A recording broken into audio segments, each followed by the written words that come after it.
Assalomu alaykum, aziz yurtdoshlar. Bugun men juda muhim mavzuni tushuntirib beraman. Qariyalarga, pensionerlarga ilk 2 million so'm berilyapti. Olmasangiz kuyib qolasiz. Ariza topshirmasangiz puldan quruq qolasiz degan gaplar qanchalik to'g'ri? Bu pulni olish kerakmi yoki kerak emasmi? Kimga foyda, kimga esa muammo bo'lishi mumkin? Bu ma'lumot har bir oilaga tegishli. Chunki deyarli har bir xonadonda ota-ona, buvi-buva nafaqadagi inson bor. Ba'zan birgina noto'g'ri imzo, birgina tushunmasdan olingan yordam yoki qarz keyin pensiyadan ushlab qolinishiga, subsidiya bekor bo'lishiga, qarindoshlar o'rtasida janjal chiqishiga sabab bo'ladi. Shuning uchun videoni oxirigacha ko'ring. Men bugun masalani oddiy tilda hujjat, ariza, bank, pensiya, ijtimoiy yordam va firibgarlik nuqtai nazaridan birma-bir tushuntiraman. Hozirning o'zida kanalga obuna bo'ling, like bosing.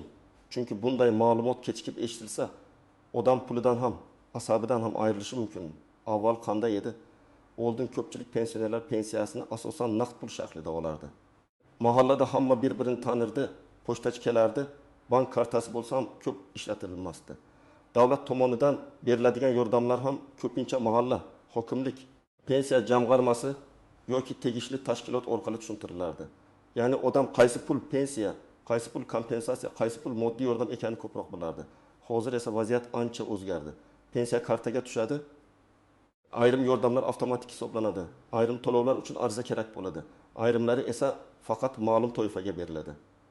Eng muhimi telefon orqali xabarlar, Telegramdagi e'lonlar, bank ilovalari, tezkor pul. Pensionerlarga aksiya, 20 million so'mgacha mablag' kabi takliflar ko'paydi. Mana shu joyda odamlar adashadi. Chunki berilyapti degan so'z bilan qarzga berilyapti degan so'zning farqi juda katta. Yordam boshqa narsa, kredit boshqa narsa, bir martalik to'lov boshqa, keyin pensiyadan ushlab qolinadigan avans boshqa. Ba'zi pensionerlar davlat pul berayotgan ekan deb o'ylaydi. Lekin aslida bank yoki mikro moliya tashkiloti qarz taklif qilayotgan bo'ladi. Ba'zilarga esa haqiqatan ham qonuniy ustama, kompensatsiya yoki moddiy yordam tegishi mumkin, lekin ular buni bilmay yuradi. Shuning uchun men bugun asosiy savolga javob beraman. Qariyalarga 21 million so'm olish kerakmi yoki kerak emasmi? Javob bitta emas. Kim olishi kerak, kim ehtiyot bo'lishi kerak? Kim umuman yaqinlashmasligi kerak? Hammasi vaziyatga bog'liq. Birinchi navbatda 21 million so'm deganda nimani nazarda tutayotganingizni aniqlash kerak. Men amaliyotda bunday holatlarni ko'p ko'raman. Odam menga 5 million berishar ekan deydi. So'rasam, bu pul 3 xil manbadan biri bo'lishi mumkin. Birinchisi davlat tomonidan beriladigan ijtimoiy yordam yoki kompensatsiya. Masalan, kam ta'minlangan oila, yolg'iz pensioner, nogironligi bor shaxs, bo'g'uvchisini yo'qotgan oila, alohida ro'yxatdagi ehtiyojmand fuqarolarga bir martalik yoki davriy yordam berilishi mumkin. Bunday pul odatda qarz emas, qaytarilmaydi. Lekin u hamma pensionerga avtomatik berilmaydi. Mezonlari bor. Daromad, oila tarkibi, yashash sharoiti, ijtimoiy holat, mavjud mulk, boshqa yordamlar. Ikkinchisi, pensiya qo'shimcha to'lov yoki ustama.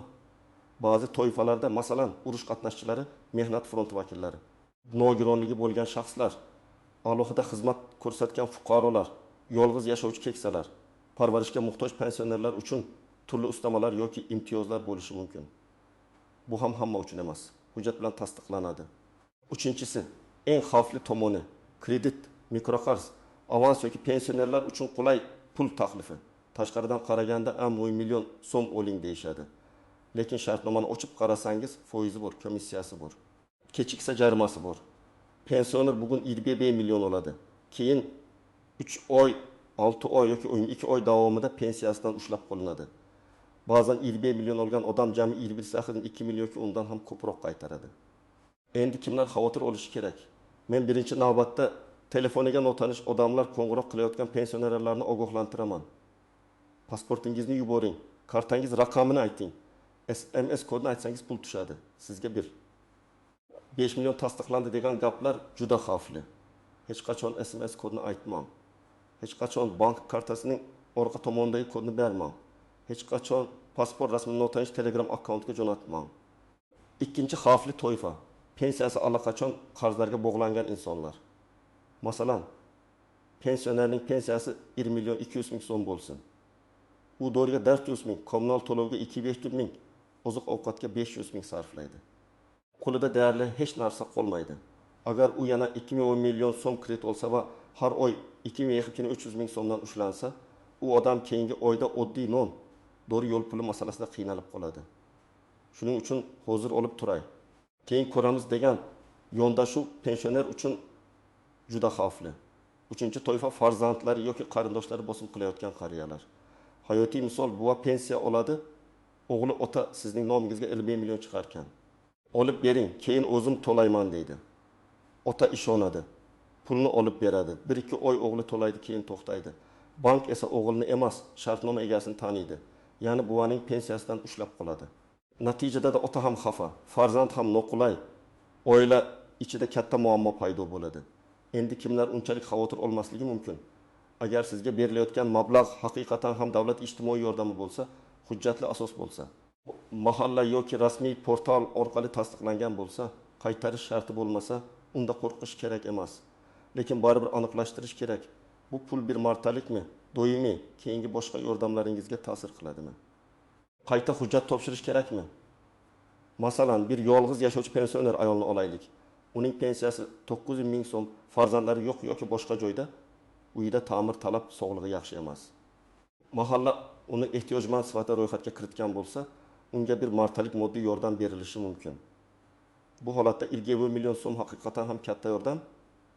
Dori oladi. Qishga ko'mir yoki gaz to'lovi uchun ishlatadi. Uydagi mayda ta'mirni qiladi. Bunday puldan voz kechish shart emas, faqat rasmiyligini tekshirish kerak. Yana bir misol, pensioner erkakning pensiyasi 2 million 800 ming so'm, uyida 2 nafar ishlaydigan farzandi bor. Oilaviy daromad yaxshi, lekin unga telefon orqali sizga ijtimoiy yordam tasdiqlandi, SMS kodini ayting deyishdi. Bu holatda shubha qilish kerak. Chunki ehtiyojmandlik avtomatik hamma bo'y yashashidan qat'iy nazar tasdiqlanavermaydi.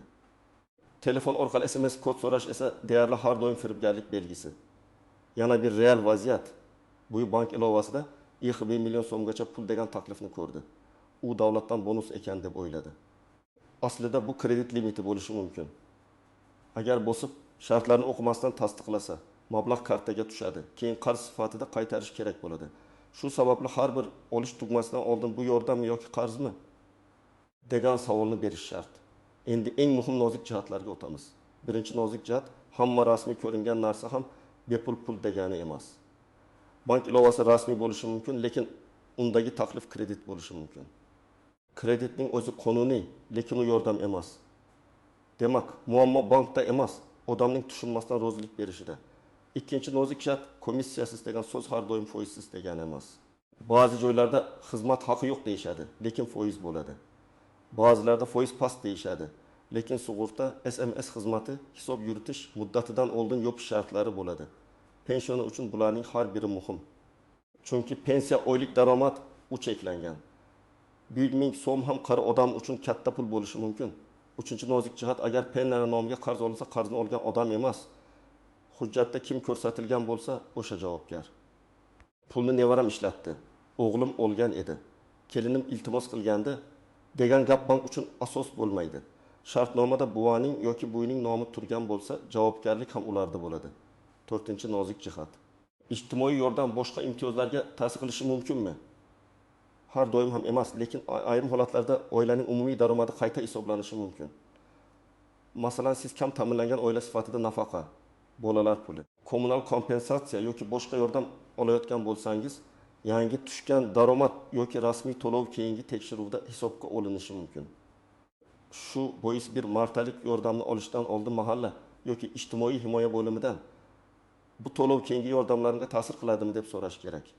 5-nozik jihat, pasport va karta ma'lumotlari. Hozir firibgarlar aynan qariyalarni nishonga oladi. Chunki ular texnologiyani har doim ham yaxshi tushunmasligi mumkin.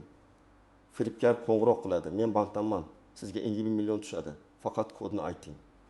Yoki men ijtimoiy himoyadanman, ro'yxatga kiritamiz deydi. Esda tuting, SMS kod bu sizning elektron imzoingizga o'xshaydi.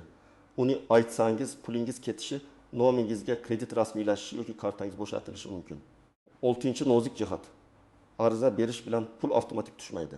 Ayrim yordamlar tekshiruvdan o'tadi, mahalla organida oilaviy sharoit ko'riladi, daromadlar bazadan tekshiriladi. Kimdir men ariza berdim, nega darhol tushmadi deydi. Chunki davlat yordami tartibli jarayon. Agar rad javobi kelsa, sababini yozma so'rash mumkin. Balki hujjat yetishmagandir, balki daromad mezondan oshgandir, balki siz boshqa turdagi yordam olgandirsiz. 7-nozik jihat. Hamma olyapti degan gapga ishonmang. Mahallada bir odam olgan bo'lsa, bu hamma oladi degani emas. Masalan, 2 qo'shni pensioner bor. Birinchisi yolg'iz yashaydi, pensiyasi kam, sog'lig'i og'ir. Ikkinchisi esa 3 farzandi bilan yashaydi, uyda umumiy daromad yaxshi. Birinchisiga yordam berilishi mumkin, ikkinchisiga berilmasligi mumkin. Bu adolatsizlik emas, mezon farqi. 8-nozik jihat. Ayrim to'lovlar faqat bayramlar, maxsus sanalar yoki alohida qarorlar doirasida bo'lishi mumkin. Masalan, keksalar kuni, bayramlar, ijtimoiy himoya oyligi, mahalliy hokimlik tashabbuslari doirasida bir martalik yordamlar ajratilishi mumkin. Lekin bunday to'lovlar har oy takrorlanadi deb o'ylash xato. Bir marta tushdi, endi doim tushadi degan umid bilan xarajatni rejalashtirmang. 9-nozik jihat. Pulni olishdan oldin maqsadni aniqlang. Agar bu yordam bo'lsa, uni eng zarur narsalarga sarflash kerak. To'g'ri? Tibbiy ko'rik, kommunal qarz, oziq-ovqat, qishki tayyorgarlik. Agar bu kredit bo'lsa, faqat daromad bilan qaytarish aniq bo'lsa va juda zarur ehtiyoj bo'lsa o'ylab ko'rish mumkin. To'y, dabdaba, qarindoshga berib turish, keyin qaytaradi degan umid bilan pensioner nomiga pul olishni men mutaxassis sifatida tavsiya qilmayman. Endi aniq qadamlarni aytaman. Birinchi qadam, pulning manbasini aniqlang. Sizga 5 million so'm deyilsa, darhol 3 ta savol bering. Bu davlat yordamimi, pensiya ustamasimi yoki kreditmi? Qaytariladimi yoki qaytarilmaydimi? Qaysi hujjat asosida berilyapti? Ikkinchi qadam, faqat rasmiy joydan tekshiring. Mahallangizdagi mas'ul xodimga, tuman ijtimoiy himoya bo'limiga, pensiya jamg'armasi bo'limiga yoki bankning o'z filialiga boring. Telefon qilayotgan odamga ishonib qaror qilmang. Agar bankdan qo'ng'iroq bo'lsa, siz o'zingiz bankning rasmiy raqamiga qayta qo'ng'iroq qiling yoki filialga boring. 3-qadam, hujjatlarni tayyorlang. Odatda pensionerga tegishli masalalarda pasport yoki ID karta, pensiya guvohnomasi yoki pensiya haqidagi ma'lumot, bank karta rekvizitlari, yashash joyi bo'yicha ma'lumot, oila tarkibi, nogironlik bo'lsa, nogironlik hujjati, yolg'iz yashash holati bo'lsa, tasdiqlovchi ma'lumotlar kerak bo'lishi mumkin. Agar dori-darmon yoki davolanish uchun yordam so'ralayotgan bo'lsa, shifokor xulosasi, retsept, tibbiy ko'rik hujjatlari ham foydali bo'ladi. 4-qadam, arizada aniq yozing. Masalan, men falonchi, yoshim falon, pensiya olaman. Hozirgi daromadim falon so'm. Sog'lig'im sababli dori-darmonga muhtojman. Kommunal to'lovlar va oziq-ovqat xarajatlari sababli moddiy yordam so'rayman deb yozish mumkin. Arizada umumiy pul kerak deyishdan ko'ra, ehtiyojni aniq ko'rsatish foydaliroq.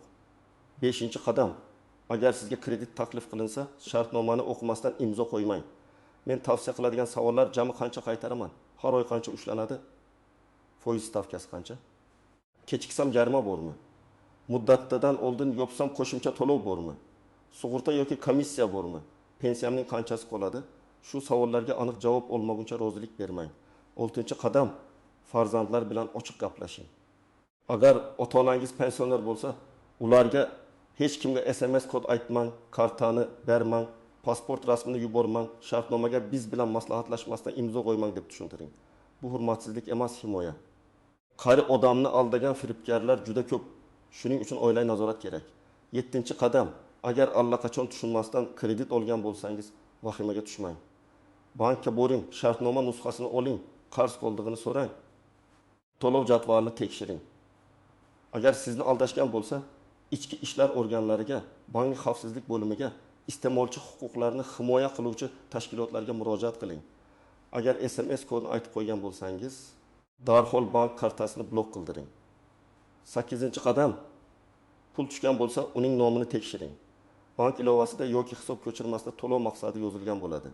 Ijtimoiy to'lov, pensiya, moddiy yordam, kredit mablag'i kabi yozuvlarga e'tibor bering. Agar kredit yoki qarz mazmunida bo'lsa, bu bepul pul emas. 9-qadam, rad javobi olsangiz, sababini biling.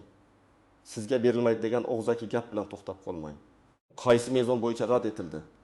Qaysi hujjat yetishmadi? Qayta murojaat qilish mumkinmi? Shularni aniqlang. Ba'zan odam hujjatni to'liq topshirmagani uchun rad bo'ladi. To'g'rilab qayta topshirsa, masala ijobiy hal bo'lishi mumkin. 10-qadam, hamma narsani yozma saqlang. Ariza nusxasi, bank shartnomasi, SMS xabarlar, to'lov jadvali, murojaat raqami, bularning hammasini saqlab qo'ying. Ertaga muammo chiqsa menga shunday deyishgandi degan gap emas. Hujjat yordam beradi. Demak, azizlar, qariyalarga 50 million so'm masalasida eng muhim qoida shuki, avval aniqlang, keyin o'ling. Agar bu haqiqiy davlat yordami bo'lsa, hujjatli rasmiy, qaytarilmaydigan to'lov bo'lsa, undan foydalanish mumkin va kerak. Agar bu kredit, mikroqarz yoki tushunarsiz taklif bo'lsa, juda ehtiyot bo'ling.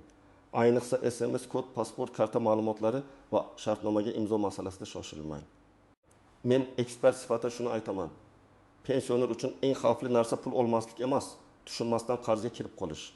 Eng to'g'ri yo'l rasmiy idoradan tekshirish, hujjatlarni ko'rish, oilangiz bilan maslahatlashish va har bir so'mning oqibatini hisoblash. Sizning mahallangizda ham 50 million berilyapti degan gaplar yuribdimi? Kimdir olganmi? Kimdir aldanib qolganmi? Kommentariyada yozing. Boshqalarga ham foydasi tegadi. Videoga like bosing, kanalga obuna bo'ling va bu videoni ota-onangizga, buvalaringizga, qarindoshlaringizga yuboring. Chunki bitta ogo'lantirish bir insonning pensiyasini, kartasini va tinchligini saqlab qolishi mumkin.